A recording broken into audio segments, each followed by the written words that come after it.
show cause order batok Cagayan de Oro City LGU gipagula sa DENR EMB 10 tungod sa mga nakitang kalapasan sa sanitary landfill sa Cagayan de Oro City. Usa ka show cause order ang gipagula sa Department of Environment and Natural Resources Office, Environmental Management Bureau Region 10 kun DENR EMB ngadto sa Cagayan de Oro City LGU tungod sa mga findings nga nakita sa ahensya atol sa ilang pag-inspeksyon sa sanitary landfill sa syudad.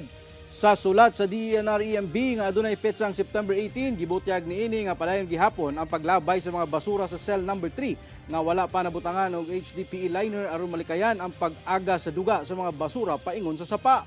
Hapit na sab kuno mag-overflow ang wastewater pound nga ginapunduhan og duga sa mga basura sa cell number 2 ug 3. Inungdan nga delikado kini kun muapaw paingon sa sapa. Nakitaan sab og indikasyon nga nag-overflow na sa Buracan Creek ang Licey o duga sa mga basura nga anaa sa cell number 1. Pipila lang kini sa obserbasyon sa DENR EMB 10. Una nang gibutyag sa Clenro nga palpak ang pribadong kumpanya sa pagmintenar sa maong sanitary landfill.